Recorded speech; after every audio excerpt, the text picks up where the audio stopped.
المقام جملہ سامعین حاضرین و ناظرین، اللہ تبارک و تعالی عز و جل نے اپنے انبیاء علیہم الصلاۃ والتسلیمات کو جو مقامات عطا فرمائے ان کا تذکرہ قرآن مجید فرقان حمید میں موجود ہے۔ ابراہیم علیہ الصلاۃ والتسلیم بڑے اولو العزم پیغمبروں میں سے ہیں، رسولوں میں سے ہیں۔ کئی ہزار پیغمبر ان کی اولاد میں سے آئے، اور حضرت ابراہیم علیہ الصلاۃ والتسلیم ملت ابراہیمی اور ملت حنیفہ کے نام سے قرآن پاک میں مشہور ہیں، اور ایسے اولو العزم پیغمبر ہیں کہ ہر دور کی ہر امت نے اپنے آپ کو ملت ابراہیمی کا عامل کہا اور ملت ابراہیمی کا حامل کہا۔ اور حضور علیہ الصلاۃ والتسلیم کو اللہ نے خود فرمایا فاتبع ملت ابراہیم حنیفا، کہ اے حبیب صلی اللہ علیہ وسلم ملت ابراہیم اور ملت حنفیہ کہ جو توحید کے اسلوب ہیں، رسالت کے اسلوب ہیں، ان کی آپ پیروی کریں، پیغامات کے اسلوب ہیں ان کی آپ پیروی کریں۔ حضور علیہ الصلاۃ والتسلیم کو ملت ابراہیمی کی پیروی کرنے کا حکم نہیں دیا گیا، کیونکہ حضور علیہ الصلاۃ والتسلیم کسی ملت کے پیروکار نہیں ہے۔ سارے نبی حضور کی ملت کے پیروکار ہیں، سارے نبی حضور صلی اللہ علیہ وسلم کے امتی ہیں، سارے نبی حضور علیہ الصلاۃ والتسلیم کے امتی ہونے کو اپنے لیے افتخار اور اعزاز سمجھتے ہیں، لیکن حضور علیہ الصلاۃ والتسلیم کسی ملت کے پیروکار نہیں ہے، کسی شریعت کے پیروکار نہیں ہے، کسی دین کے پیروکار نہیں ہے۔ تو پھر قرآن یہ کہتا ہے فاتبع ملت ابراہیم حنیفا، آپ ملت ابراہیم کی پیروی کیجئے۔ مطلب یہ ہے جو اسلوب توحید ابراہیم کی ملت میں تھے، جو اسلوب رسالت ابراہیم کی ملت میں تھے، جو اسلوب یوم آخرت ابراہیم کی ملت میں تھے، اور اصنام اور اوثان کی بت شکنی کے جو اصول ملت ابراہیمی میں تھے، فرمایا اے حبیب صلی اللہ علیہ وسلم آپ کی امت بھی انہی اسلوب کو اختیار کرے گی اور انہی اصول کو اختیار کرے گی، لیکن وہ پیروی شریعت محمدی صلی اللہ علیہ وسلم کی کرے گی۔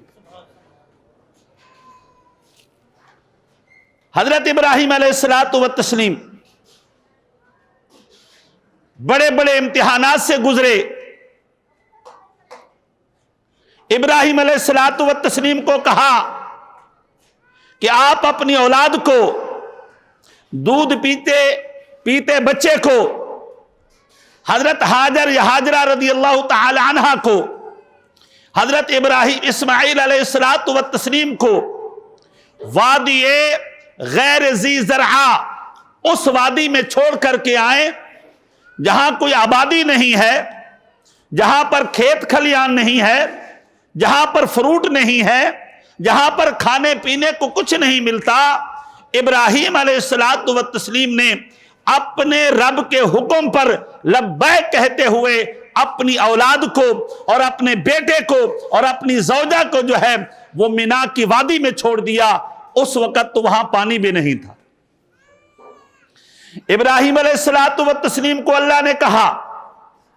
اشارہ دیا خواب میں کہ آپ اپنے بیٹے کو ذبح کر رہے ہیں، بیٹے کی گردن پر چھری چلا رہے ہیں۔ آپ بھی اولادوں والے ہیں، ہم بھی اولادوں والے ہیں، ہمیں تو خواب نظر آ جائے تو ہم 10 مرتبہ توبہ کریں کہ یہ کیا ہو رہا ہے، ہم بچے کو ذبح کر رہے ہیں، یہ کیا ہو رہا ہے، ہم بچے کے ساتھ جو ہے نا اس کی گردن کاٹ رہے ہیں۔ نہیں، اور یہ بات بھی یاد رکھیے گا، اگر آپ کو خواب میں نظر آئے تو آپ کا خواب خواب ہے، اس کی کوئی حقیقت نہیں ہے، لیکن اللہ کے پیغمبر خواب دیکھیں تو ان کا خواب نبوت ہوتی ہے، ان کا خواب وحی ہوتی ہے، ان کا خواب اللہ کی طرف سے حکم ہوتا ہے،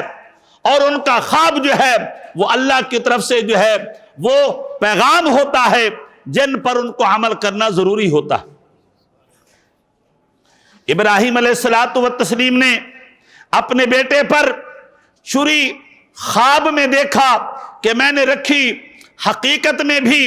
جب بیٹے کو ذبح کرنے کی باری آئی تو مینا کے میدان میں لٹایا، گردن پر چھری رکھ دی۔ یہ بھی اللہ نے ابراہیم علیہ السلام کو اس امتحان سے بھی گزارا، اللہ کا پیغمبر اس امتحان سے بھی خیر و عافیت کے ساتھ گزر گیا۔ ابراہیم علیہ السلام بڑے بت شکن تھے، توحید کے حامل تھے، ایک خدا کے ماننے والا، ایک خدا کو ماننا ہے، کسی اور کی نہ عبادت کرنی ہے، نہ کسی کے سامنے معبود سمجھ کے سجدہ کرنا ہے۔ ابراہیم علیہ السلام کے لیے یہ بھی ایک کڑا امتحان تھا، بڑا امتحان تھا۔ ابراہیم علیہ السلام اس امتحان میں جب اترتے ہیں اور نمرود اور آل نمرود کو، قوم نمرود کے بتوں کو پاش پاش کر دیتے ہیں تو قوم مقابلہ تو کر نہیں سکتی، اور یہ بھی ہمیشہ رہا ہے علم والوں کا مقابلہ جاہل کر نہیں سکتے، یہ پکا قاعدہ ہے۔ ہاں، ہم خود اس فیلڈ کے لوگ ہیں، علم والوں کا جاہل مقابلہ تو نہیں کر سکتا، لیکن بلیم لگا سکتا ہے، الزام تراشیاں کر سکتا ہے، باہر کھڑے ہو کر کے بکواس کر سکتا ہے، لیکن علم والے کا جاہل مقابلہ نہیں کر سکتا، یہ پکا قاعدہ ہے۔ ابراہیم علیہ السلام کا مقابلہ نمرود نہ کر سکا، آل نمرود نہ کر سکے، قوم نمرود نہ کر سکی، تو انہوں نے کہا چلیں بھئی ایک ایسا کام کرتے ہیں، ایک آگ جلاتے ہیں، بڑی آگ جلاتے ہیں، اور یہ آگ جلانے میں ہر بندہ اپنا حصہ ملائے گا، ہر بندہ اپنی کوشش کرے گا، بزرگ ہے، بوڑھا ہے، نوجوان ہے، بچہ ہے، بچی ہے، عورت ہے، مرد ہے، سارے حصہ ملائیں گے۔ سب نے حصہ ملایا، بڑی آگ جلا دی گئی۔ ابراہیم علیہ السلام کو وہاں پر جو ہے روک دیا گیا اور تیار کر دیا گیا ایک جھولا اور ایک منجنیق تیار کر دیا گیا کہ اس کے اوپر ابراہیم علیہ السلام کو بٹھا کر کے آگ تک جو ہے یہ چلے جائیں گے۔ ابراہیم علیہ السلام، بڑی پتہ کی بات ہے، ابراہیم علیہ السلام آگ کے لیے جانے کے لیے تیار ہیں، قوم یہ بدبختی کرنے کے لیے تیار ہے کہ اللہ کے پیغمبر کو، اللہ کے نبی کو، اولو العزم پیغمبر کو آگ میں ڈالنا ہے۔ اتنے میں جبریل امین آ جاتے ہیں، فرماتے ہیں اللہ کے نبی بڑا کڑا وقت ہے، بڑا کڑا امتحان ہے، آپ کو ضرورت ہو تو میں آپ کی مدد کر سکتا ہوں، آپ کو حاجت ہو تو میں آپ کی مدد کر سکتا ہوں، آپ ابھی میں بادلوں کو حکم دوں گا، بادل برسیں گے، آگ ختم ہو جائے گی، ہواؤں کو حکم دوں گا، ہوائیں آئیں گی، یہ چیخا بجھا کے رکھ دیں گی۔ ابراہیم علیہ السلام نے فرمایا مجھے ضرورت ہے، میں نے سوال کرنے کی بھی حاجت ہے، لیکن آج میں سوال جبریل آپ سے نہیں کروں گا، میں اس رب سے کروں گا جو تیرا بھی رب ہے میرا بھی رب ہے۔ اور پھر سوال ہی کیوں کروں گا؟ اس لیے کہ سوال تو اس سے کیا جاتا ہے جس کو پتہ نہ ہو سامنے والے کے ساتھ کیا بیت رہی ہے، جس کو علم نہ ہو کہ سامنے والے پر کیا گزر رہی ہے۔ میرا رب تو انہ علیم بذات الصدور ہے، ہمارے سینوں میں جو خیالات اٹھتے ہیں وہ بعد میں اٹھتے ہیں، ہمارا رب پہلے جانتا ہے۔ جب ہم پیدا ہی نہیں ہوئے تھے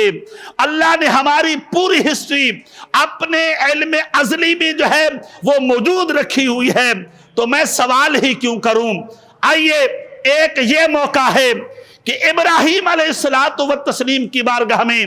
جبریل امین پہنچے اور کہا ضرورت ہو، کوئی بات کرنی ہو، حاجت ہو تو بتائیں۔ اللہ اکبر۔ اب دوسرا واقعہ سنیے۔ حضور علیہ السلام شب معراج جبریل کے ساتھ چلتے ہیں، ہر موڑ پر جبریل ساتھ ہے، ہر لمحے میں جبریل ساتھ ہے۔ سدرۃ المنتہا پر حضور امامت کراتے ہیں اور سارے فرشتے حضور کے مقتدی ہیں اور حضور ان کے امام ہیں۔ اور جب جبریل امین پیچھے ہونے لگے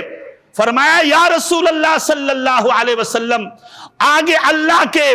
انوار و تجلیات اتنا اتر رہے ہیں کہ میں بال برابر بھی آگے ہوا تو اللہ کے انوار و تجلیات میں جل جاؤں گا، میں نہیں جا سکتا، آپ تشریف لے جائیں۔ حضور نے جاتے ہوئے جبریل امین سے پوچھا، جبریل امین اگر کوئی حاجت ہو، کوئی ضرورت ہو تو وہ بھی آپ مجھے بتا دیں، اس لیے کہ آپ نے میرے جد اعلیٰ کو بھی کہا تھا میں آپ کے کام آ سکتا ہوں۔ آج محمد کہہ رہا ہے آپ کی کوئی ضرورت ہو، آپ کی کوئی حاجت ہو تو یہ بتا دیں۔ جبریل امین نے پتہ ہے کیا مانگا تھا؟ فرمایا یا رسول اللہ میری حاجت بھی ہے، اللہ سے سوال بھی ہے، آپ کے ذریعے سوال ہے۔ سوال یہ ہے جب قیامت کا دن ہو، عالم محشر لگا ہوا ہو، آپ کی گناہگار امت جو ہے وہ اپنے گناہوں کا بوجھ اٹھا کر کے وہ پل صراط پر گزر رہی ہو، اللہ سے اتنا سوال کر دینا اللہ مجھے اجازت دے دے پل صراط پر آپ کی امت کو گزارنے کے لیے جبریل امین کو پر بچھانے کا حکم دے دیا جائے۔ ضرور سے بولا کرے سبحان اللہ اکبر اللہ اکبر۔ جبریل امین کی یہی خواہش تھی۔ اب سوال یہ ہے جبریل امین نے اور کوئی سوال نہیں کیا، اور کوئی سوال نہیں کیا۔ آپ کو پتا ہے اس کی بھی ایک وجہ ہے، وجہ یہ تھی کہ سوال جبریل امین کوئی بھی کر سکتے تھے مگر حضور علیہ السلام کے سامنے اس کی ایک بات تھی اور وہ یہ تھی کہ حضور علیہ السلام کو حضور کو میں یہ کہہ دوں کہ یا رسول اللہ اللہ سے سوال کر کے آئیں میں حسین کے کام آ جاؤں، اللہ سے سوال کر کے آئیں میں حسن کے کام آ جاؤں، اللہ سے سوال کر کے آئیں مولا علی کے کام آ جاؤں، اللہ سے سوال کر کے آئیں میں آپ کی بیٹی فاطمہ زہرا کے کام آ جاؤں۔ مگر جبریل امین کو پتا تھا حضور علیہ السلام ہر ایک سے اگر زیادہ محبت کرتے ہیں تو وہ اپنی گناہگار امت سے محبت کرتے ہیں، اس لیے جبریل نے وہ بات اس بات کا سوال کیا جس میں حضور کی خوشی زیادہ تھی، حضور کی خوشی زیادہ تھی۔ اللہ اکبر۔ حضرت ابراہیم علیہ السلام بڑے اعلیٰ درجے کے پیغمبر ہیں۔ قرآن کہتا ہے وَكَذَلِكَ نُرِي إِبْرَاهِيمَ مَلَكُوتَ السَّمَاوَاتِ وَالْأَرْضِ۔ ابراہیم علیہ السلام کو اللہ نے معراج کرائی، فرمایا جبریل امین اے ابراہیم علیہ السلام پیغمبر کو کہو اس پہاڑی کی چوٹی پر کھڑا ہو جائے، اب میرا رب جو ہے تجھے ملکوت کا سیر کرائے گا، زمین و آسمان کا کناروں کی سیر کرائے گا اور زمین کی چھپی ہوئی چیزوں کی سیر کرائے گا، آسمانی کی پھیلی ہوئی چیزوں کی سیر کرائے گا، دیدار کرائے گا۔ ابراہیم علیہ السلام وہاں کھڑے ہو جاتے ہیں، اللہ جو ہے آسمان کے سارے پردے اٹھا دیتا ہے، زمین کے سارے پردے اٹھا دیتا ہے، ابراہیم علیہ السلام کو اللہ دیدار کراتا ہے،